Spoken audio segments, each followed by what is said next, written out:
Nous poursuivons notre formation NTA qui porte sur les figures chartistes. Dans la vidéo précédente, on a parlé des doubles top et des doubles bottom. Donc, dans cette vidéo, on va parler des épaules, tête, épaule et épaule, tête, épaule inversée. Là, ce sont des figures chartistes de renversement, comme nous l'avons dit dans la précédente vidéo. Donc, c'est-à-dire que ça montre le changement de tendance du marché. Ça montre le changement de tendance du marché. Donc là, on a épaule, tête, ensuite épaule. Qu'est-ce qui se passe? Il y a cassure. Quand il y a cassure, on place notre ligne de coup à ce niveau-là. On attend à ce que le marché vienne maintenant retester effectivement cette ligne de coup et puis on prend position en sell. Et si tu observes bien, tu vas constater que le marché a touché une première fois ici, une deuxième fois ici, ensuite la cassure s'est initiée. Donc on peut parler ici d'une ligne de support. Donc on a la cassure du support, le retest sur le support et puis on prend position en sell. Là nous faisons une corrélation effectivement entre épaule, tête, épaule et les supports que nous avons vus dans le module 3.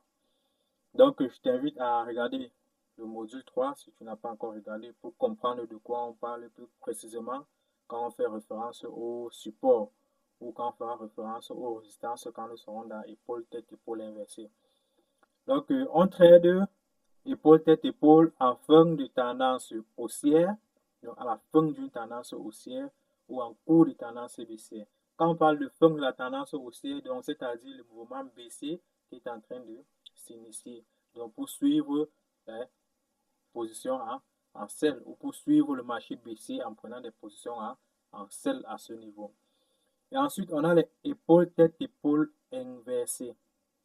Épaule, ensuite la tête, épaule inversée. Donc, c'est-à-dire ça regarde vers le bas. Donc, lorsque le marché a déjà fait ceci, on place notre ligne de cours. Le marché, quand il vient, il casse la ligne de cours, il vient retester là. On cherche notre position en buy, la tendance haussière du marché. Puisqu'on a dit qu'on retrouve cela en fin de tendance baissière. Donc, si c'est en fin de tendance baissière, donc forcément, c'est au début d'une tendance haussière. Donc, pour suivre la tendance haussière du marché. Ou encore en cours d'une tendance haussière. Donc, quand on a placé notre ligne de cours, là, le marché initie la cassure, reteste et puis on cherche position en buy. Donc, on va aller sur le graphique pour chercher des exemples avec ces cas-ci. Épaule, tête, épaule et épaule, tête, épaule inversée. Ok, là, nous sommes sur notre graphique. On va observer, on va regarder. On a épaule, tête, épaule. Ensuite, qu'est-ce que le marché a fait? On a épaule ici. On a la tête là. On a l'épaule ici. On regarde là. On place notre niveau. La ligne de coup. On observe que lorsque le marché effectue la cassure ici, c'est venu parfaitement réagir sur notre ligne de coup là.